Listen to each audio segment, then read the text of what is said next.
So I just read this incredible article about a guy named Franko, and honestly, I'm still trying to wrap my head around it. This man survived one disaster after another trains, planes, buses, cars, you name it. It's the kind of story that sounds made up, but apparently most of it checks out. Right? And what really gets me is the sheer number of close calls. One or two accidents in a lifetime, sure, that happens. But this guy had a whole string of them over several decades. At some point, you have to wonder if he was the unluckiest person alive or the luckiest or somehow both. That's the thing, journalists actually called him the world's luckiest unlucky man, which is such a perfect way to sum it up. I mean, the train crash alone would be enough drama for most people. It derailed and plunged into a freezing river, and he walked away with just cuts and bruises. Most of us would call it quits on public transport after that. Huh, no kidding. But then the airplane story is where things get really wild. The article says he was pulled out of a plane mid-flight and landed on a haystack. Now, I have to take that with a grain of salt because even the article mentions it's disputed. But still, what a tale. Right. But while it seems improbable, it's not impossible. There are actually documented cases of people surviving falls from extreme heights without a parachute.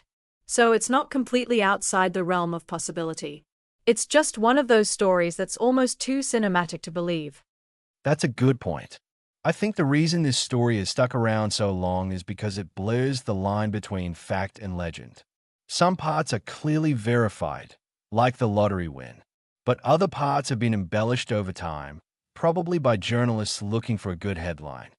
Speaking of the lottery, that part blew my mind. After all those near-death experiences, he goes and wins a massive cash prize in 2003. You'd think the universe was trying to make it up to him for all the rough patches. And here's the part that really stands out to me. He gave most of the money away. He didn't buy a mansion or a sports car. He said he valued peace of mind over luxury. That's a pretty grounded attitude for someone who just became a millionaire overnight. It really is. I think that says a lot about his character. After surviving so many brushes with death, maybe material things just didn't matter as much anymore. He'd already learned what was really important the hard way. For sure. And I think the article does a nice job of being upfront about what's confirmed and what isn't. It doesn't just buy into the legend completely. It says some details might be exaggerated, but still within the realm of possibility. That balanced approach makes the whole thing more credible, actually. Totally agree. It's one of those stories where even if half of it is exaggerated, the other half is still jaw-dropping.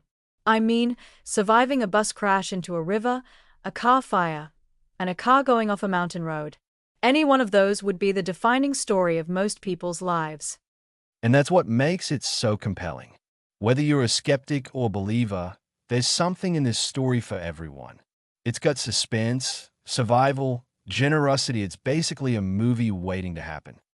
If they ever make a film about Franko, I'm first in line for tickets. What a life. What an absolutely extraordinary life.